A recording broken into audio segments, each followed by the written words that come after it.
Hello friends, स्वागत है आप सभी लोगों का हमारे चैनल क्विक स्टडी में। मैं अकमल बेस्ट। इस वीडियो के माध्यम से दोस्तों आपके यहाँ पर कराऊंगा आर्मी टेक्निकल एनए का दोस्तों फिजिक्स का पार्ट नंबर 7, यानी कि यहाँ पर आपको भौतिक विज्ञान का भाग नंबर 7 मिलेगा। इससे पहले दोस्तों आपको 6 भाग कराए जा चुके हैं। यदि आपने पिछले वाले भाग को ना देखा हो तो आप ज़रूर देख लें, ताकि यहाँ तक के क्वेश्चन आपकी क्लियर हो जाएँ। तो आज हम बात करेंगे पार्ट नंबर 7 की, जहाँ पर आपको महत्वपूर्ण क्वेश्चन मिलेंगे भौतिक विज्ञान के आधार पर। ये दोस्तों बार बार पूछे गए क्वेश्चन है, तो आप आराम से इनको देखेंगे और सारे क्वेश्चनों को लगातार आप कॉपी और पेन लेके नोट करते रहेंगे। तो देखिए, शुरू करते हैं क्वेश्चनों को। पहला क्वेश्चन दोस्तों आपको दिखाई देता है, एक तरंग में दो क्रस्ट के बीच की दूरी को क्या कहते हैं। यानी कि आपको बताना है the distance between two crust in a wave is given by. दोस्तों यहाँ पर देखिए, आपको पहले वेव के बारे में समझना पड़ेगा। जो वेव होती है दोस्तों, यानी कि एक प्रकार से तरंग आप कहते हैं। तरंग का यदि आप शेप देखें ज्योमेट्रिकली, तो यहाँ पर आप देखते हैं दोस्तों आपको साइकिल मिलती है, यानी कि एक प्रकार से लगातार आपको हार्मोनिक ऑसिलेशन मिलते हैं। यानी कि दोस्तों आपको एक प्रकार से क्या मिलते हैं, लगातार आवर्त मिलते हैं। और यही दोस्तों वेव का एक प्रकार से साइक्लिक फिगर होता है। तो यहाँ पर आप देखते हैं दोस्तों वेलोसिटी लगातार क्या होती है, लगातार बढ़ती है और यहाँ पर पीक पर जाती है। और वैसे ही आप देखते हैं लगातार डिक्रीज होती है और यहाँ पर पीक पर आती है, और यही प्रोसेस लगातार चलता रहता है। तो यहाँ पर आप जो पीक देखते हैं दोस्तों, ऊपर वाली पीक को आप बोलते हैं उच्चिष्ठ बोलते हैं, या फिर आप दोस्तों इनको बोलते हैं क्रस्ट। और नीचे वाली जो पीक है, यहाँ पर जो आपका नीचे वाला है, इसको आप बोलते हैं निम्निष्ठ, या फिर आप इसको कहते हैं दोस्तों ट्रफ।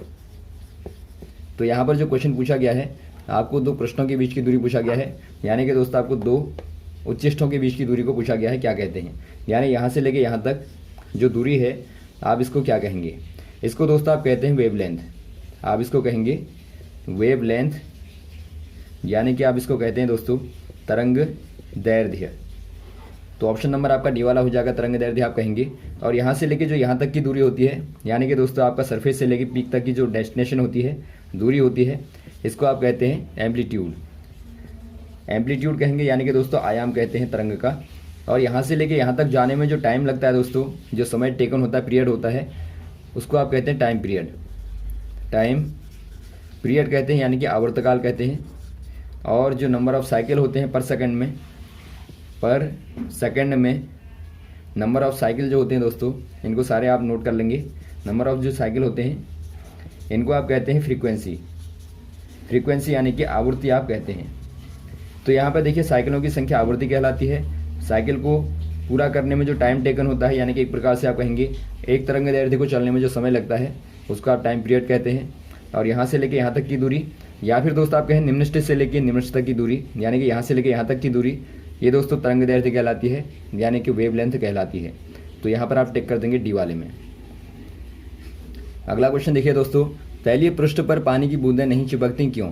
यानी आपको बताना है water drops do not stick to oily surface due to.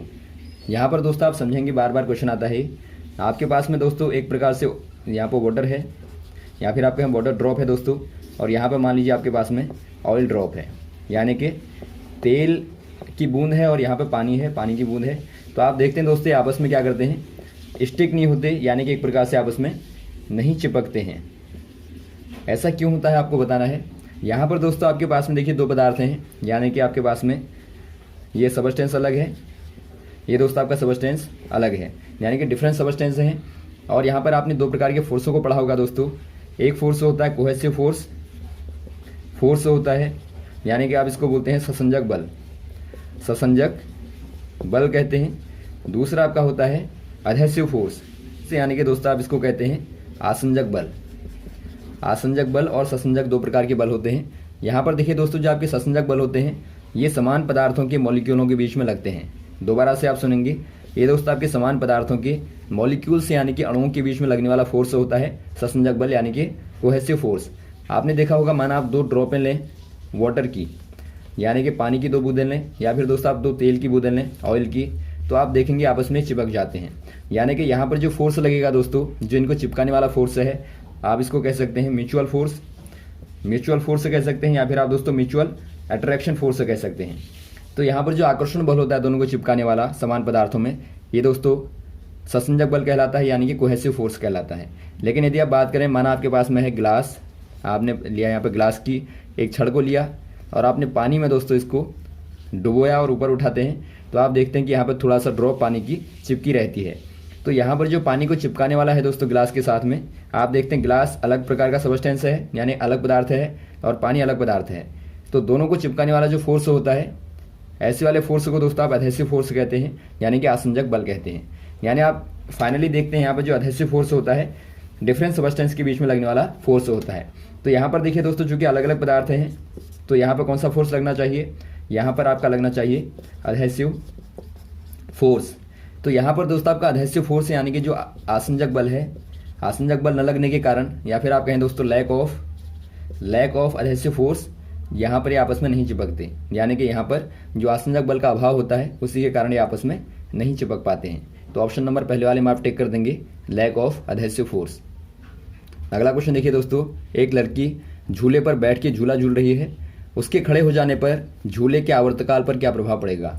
यानी कि यहाँ पर आपको पूछा गया दोस्तों, a girl is swinging and a swing in the sitting position, how will the period of swing be affected if she stand up.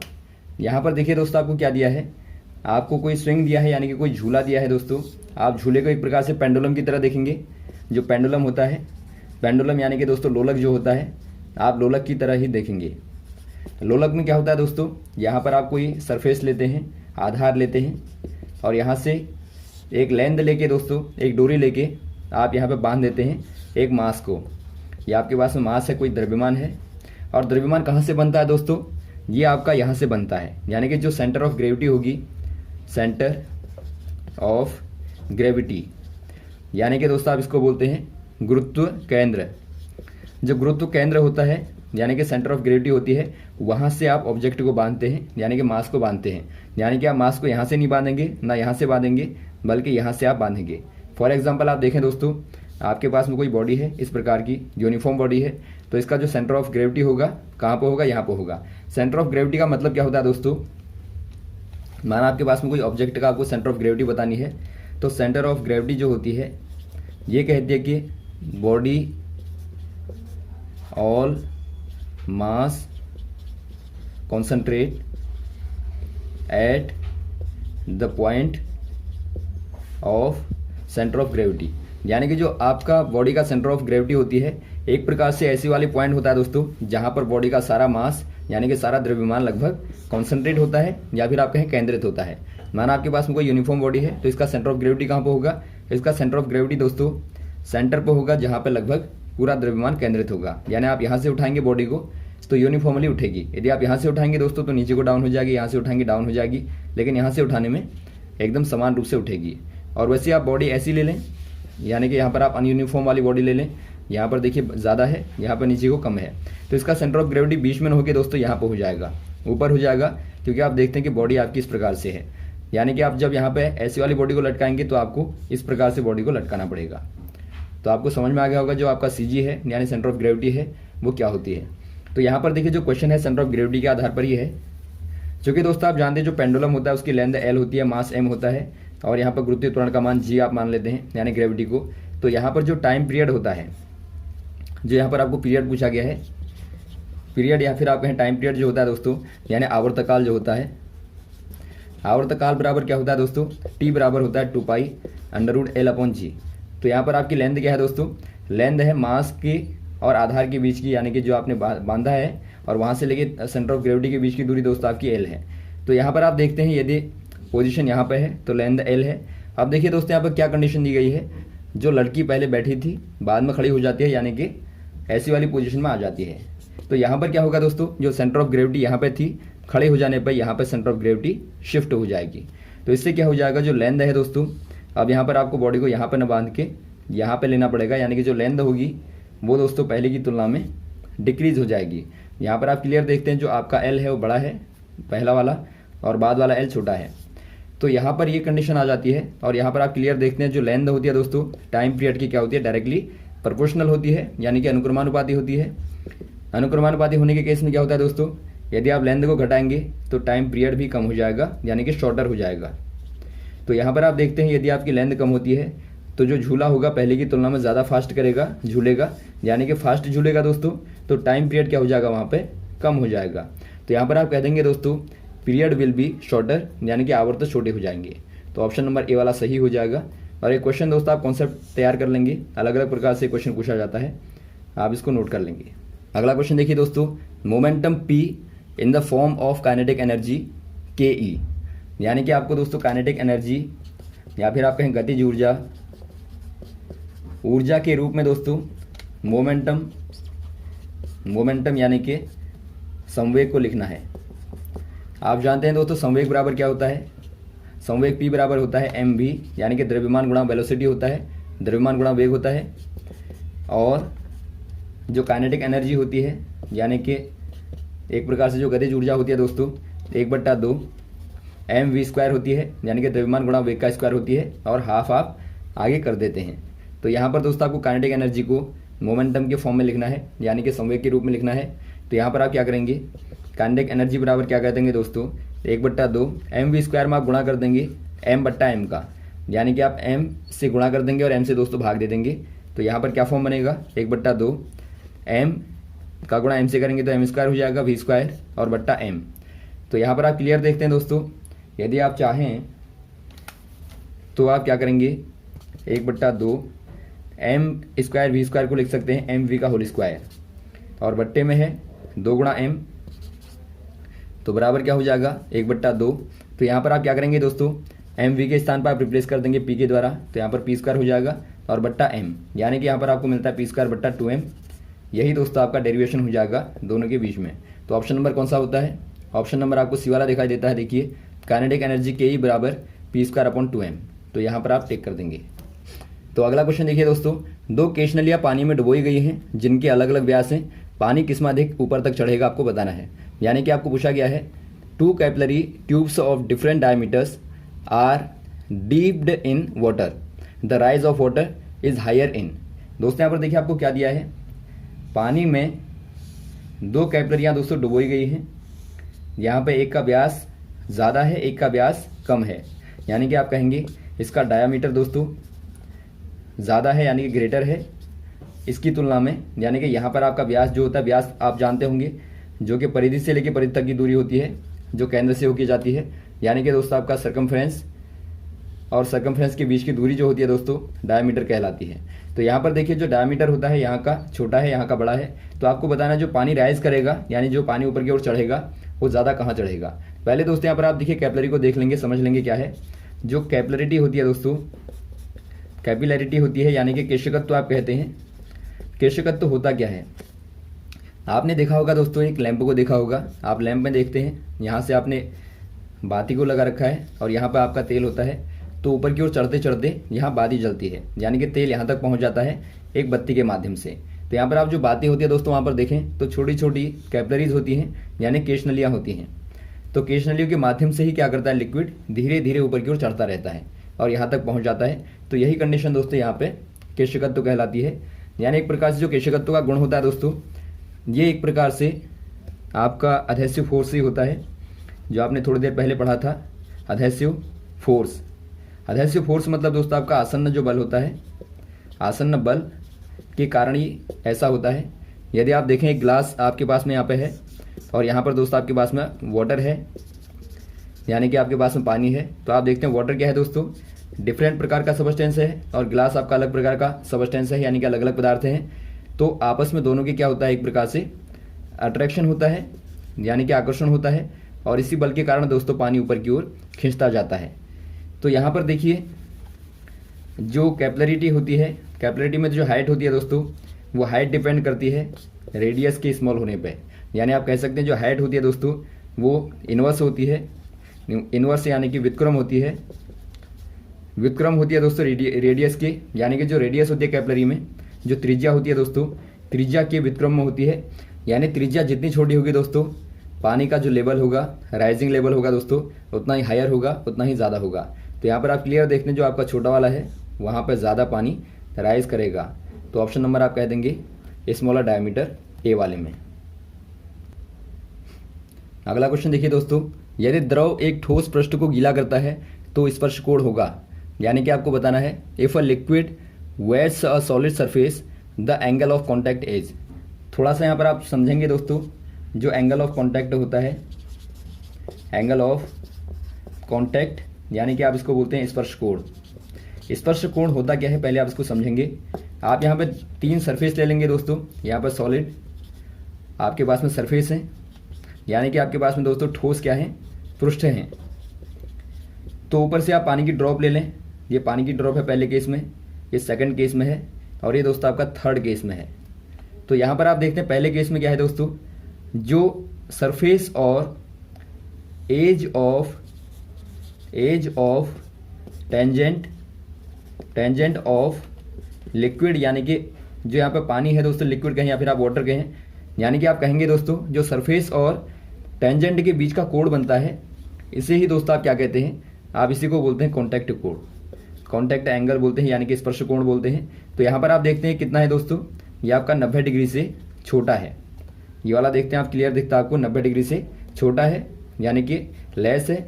और यहाँ पर आप देखते हैं ये दोस्तों आपका 90 डिग्री है, और यहाँ पर आप देखते हैं ये दोस्तों आपका 90 डिग्री के ऊपर है, यानी कि ग्रेटर है। तो यहाँ पर पहले केस में क्या होगा दोस्तों, यदि आपका वाटर यहाँ पे है तो क्लियर आप देखते हैं सरफेस को बिल्कुल भी नहीं भिगोएगा, यानी कि दोस्तों सरफेस को वेट नहीं करेगा, गीला नहीं करेगा। तो ऐसे वाली कंडीशन में दोस्तों ऐसे वाले सॉलिडों को कहते हैं हाइड्रोफोबिक कहते हैं, यानी कि एक प्रकार से ये दोस्तों आपके द्रव विरोधी कहलाते हैं।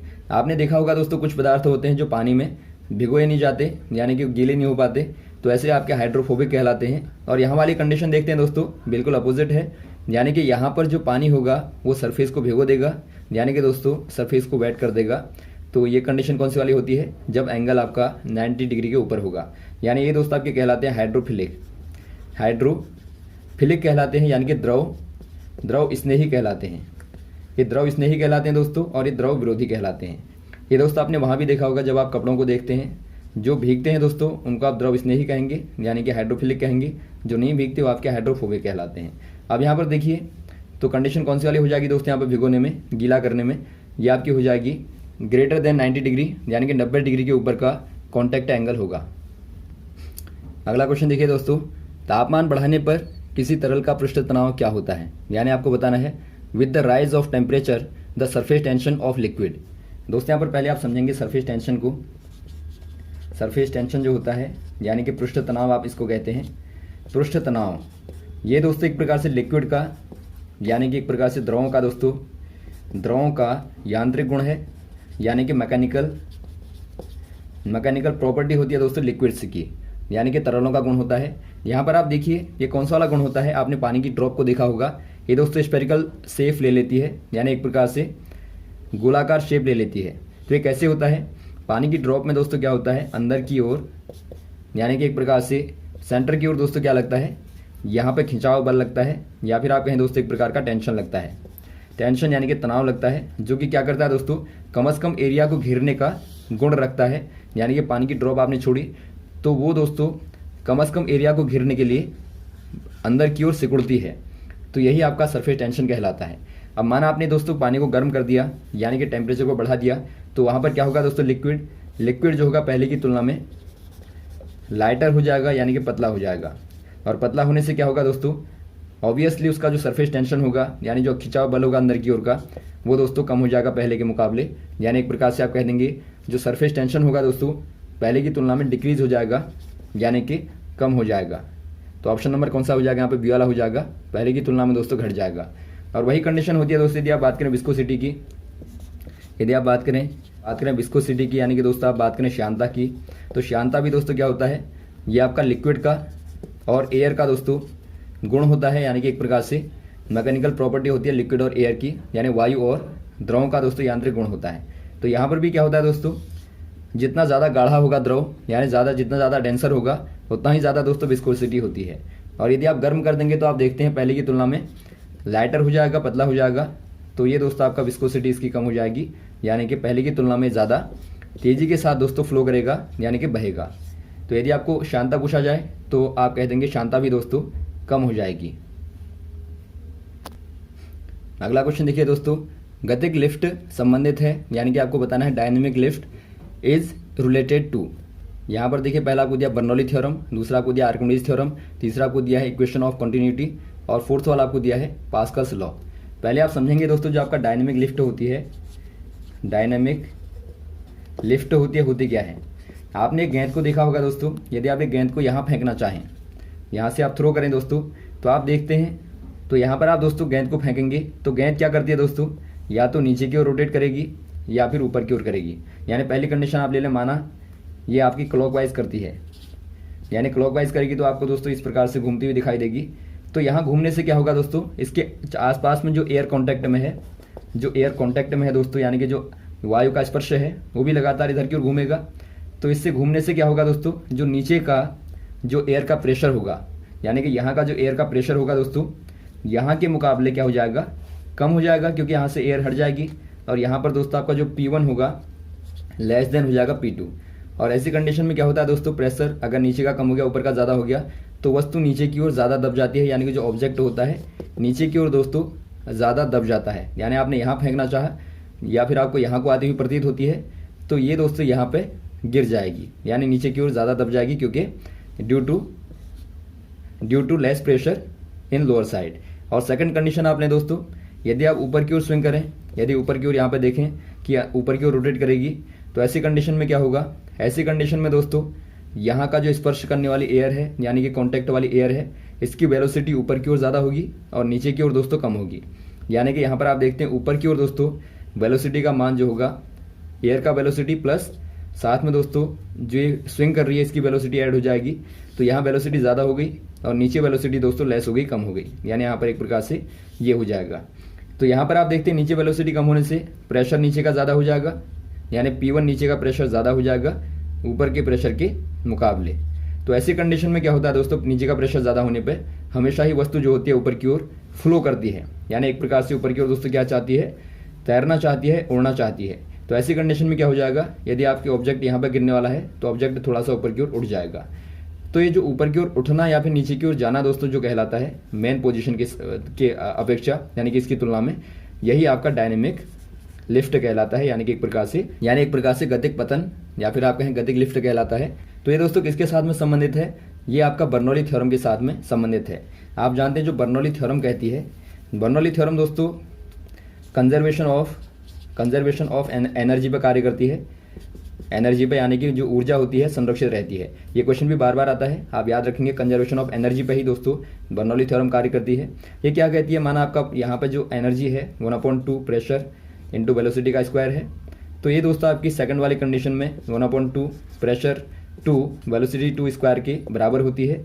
यानी एक प्रकार से दोनों की जो ऊर्जा होगी दोस्तों समान होगी।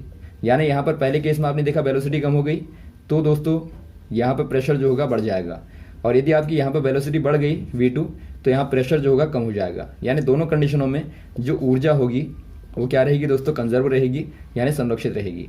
तो यही प्रिंसिपल यहाँ पर अप्लाई होता है और आप इसको कहते हैं Bernoulli theorem, option number A वाला बर्नौली थ्योरम। और यही दोस्तों आपका हवाई जहाज़ों में या एयरप्लेनों में, जो एयरप्लेन होते हैं वहाँ भी दोस्तों यही कंडीशन अप्लाई होती है जो बर्नौली थ्योरम की है।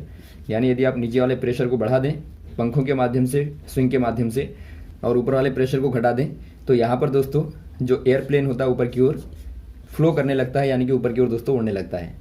तो यहाँ तक आप क्वेश्चन को तैयार करेंगे, बाद में दोस्तों आपको नेक्स्ट वाली वीडियोस में लगातार क्वेश्चन को बताते रहेंगे। ओके, थैंक्स, जय हिंद, जय भारत।